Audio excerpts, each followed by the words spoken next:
وزیر اعلیٰ خیبر پختونخوا کچھ دنوں سے تھوڑے جارحانہ موڈ میں نظر آ رہے ہیں اور وہ بار بار اس وقت ایک بیانیہ دے رہے ہیں کہ ہم نے تعاون کر کے بھی دیکھ لیا لیکن اب ہمارے پاس مزاحمت کے سوا کوئی چارہ نہیں ہے اور بہت جلد ایک بڑے احتجاج کی کال آنے والی ہے اور اس بار غلطی کی گنجائش نہیں ہوگی۔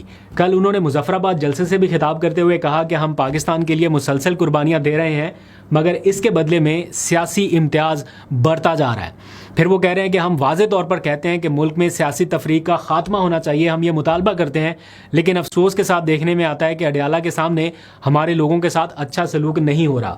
پھر وہ کہتے ہیں کہ ہم نے اپنا سیاسی کیپٹل جو ہے وہ داؤ پر لگایا لیکن اس کے بدلے میں جو ناانصافی ہمارے ساتھ ہو رہی ہے ہم اسے قبول کرنے کے لیے تیار نہیں ہیں اور بہت جلد ایک بڑے احتجاج کی کال آنے والی ہے۔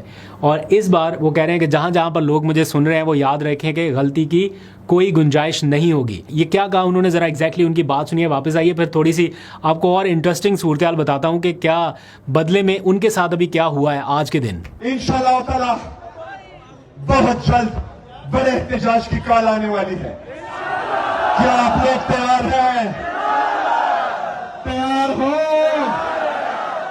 یاد رکھنا کہ اس دفعہ غلطی کی کوئی گنجائش نہیں ہوگی۔ اس دفعہ انشاءاللہ تعالی پورا پاکستان نکلے گا انشاءاللہ تعالی۔ ہم نکلیں گے، ہم احتجاج کریں گے۔ یہ میرا عید، میرا قانون مجھے اجازت دیتا ہے کہ ہم احتجاج کریں گے۔ تو سہیل آفریدی کی گفتگو آپ نے سنی، کافی اگریسو لگ رہے تھے لیکن آج کی ایک اور بڑی خبر اس وقت سامنے آئی جب آئینی عدالت نے خیبر پختونخوا حکومت کو 9 مئی کے ریڈیو پاکستان جلاؤ گھراؤ سے متعلق جو کیسز تھے وہ واپس لینے سے روک دیا ہے۔ آپ کو یاد ہوگا کچھ دنوں قبل خیبر پختونخوا کی کابینہ نے اس کی منظوری دی تھی کہ جو ریڈیو پاکستان کو جلانے گرانے میں ملوث کچھ کیسز بنائے گئے تھے ان کو انہوں نے ختم کر دیا تھا اپنی صوبائی حکومت کی سطح پر۔ یہ انہوں نے اپنا اختیار استعمال کرتے ہوئے ان کیسز کی فائل بند کر دی۔ لیکن اس کے بعد کیا ہوا کہ ریڈیو پاکستان اٹ سیلف ایک فریق بنا اور اس نے درخواست دائر کر دی وفاقی آئینی عدالت میں اور اس نے یہ موقف اپنایا کہ خیبر پختونخوا کی حکومت اس کیس پر اثر انداز ہونا چاہتی ہے، اس لیے اس کیس کو اسلام آباد یا پنجاب کی کسی عدالت میں منتقل کر دیا جائے۔ اب یہ ریڈیو پاکستان کا وہی والا کیس ہے جس میں وزیر اعلیٰ خیبر پختونخوا سہیل آفریدی کو خود اور ان کے ساتھ ساتھ ان کے کچھ سابق وزراء کو بھی نامزد کیا گیا ہے۔ ان کی تصاویر وہ دکھائی گئی ہیں کہ پنجاب فورینزک لیب نے ان کی تصدیق کر دی ہے اور ابھی تک پولیس نے اس کا ویسے چالان جمع نہیں کیا۔ تو عموماً یہ ہوتا ہے کہ جب اس لیول کا یا اس طرح کا نہ بھی ہو کوئی اور عام کیس بھی اگر عدالت میں جائے تو عدالت کیا کرتی ہے، جو دوسرا فریق ہوتا ہے اس کو نوٹس جاری کرتی ہے۔ فار ایگزامپل ریڈیو پاکستان نے یہ کیس فائل کیا جس کے خلاف کیا، وہ ظاہری بات ہے خیبر پختونخوا حکومت ہے، تو عموماً یہ ہوتا ہے کہ عدالت کوئی بھی فیصلہ جاری کرنے سے پہلے اس فریق کو طلب کر لیتی ہے کہ بھئی آپ کے خلاف یہ درخواست آئی ہے، اب آپ بتائیں کیا کرنا ہے، اس کے بعد کوئی ڈیسیژن ہوتا ہے۔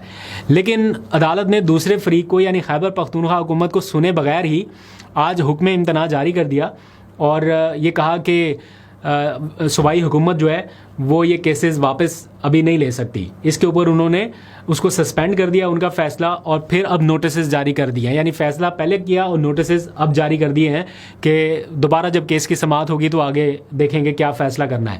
ممکنہ طور پر کیا فیصلہ آ سکتا ہے اس کو ایزیوم کر پانا کوئی زیادہ مشکل نہیں ہے۔ اینی ہاؤ آگے بڑھتے ہیں، ہمارے ایک اور سیاسی رہنما کی بات کرتے ہیں۔ سیاسی رہنما ہی ہے نا اقرار الحسن صاحب، آج کل وہ جرنلسٹ نہیں ہیں تو سیاسی رہنما کے طور پہ جانے جا رہے ہیں۔ ان کی ایک ویڈیو منظر عام پہ آئی، آپ سب نے دیکھ لیا، اس کے اوپر زیادہ ڈیٹیل میں بات نہیں کروں گا۔ ایئرپورٹ پر وہ ایف آئی اے کے ایک ملازم سے الجھ پڑے۔ رپورٹڈلی یہ بتایا جا رہا ہے کہ ملازم نے کہیں یہ کہہ دیا کہ ان کا حال بھی جواد احمد کی پارٹی جیسا ہوگا یا سم تھنگ لائک، انہیں ٹونٹ کی کہ یہ کوئی اتنی مقبول پارٹی نہیں ہے، ان کے ساتھ برا ہوگا، ایسا کچھ انہوں نے کہا۔ نہیں کہنا چاہیے تھا، ایف آئی اے کا ملازم ہے، ایک ایسی جگہ پہ کھڑا ہے، اپنی ڈیوٹی کر رہا ہے، نہیں کہنا چاہیے تھا۔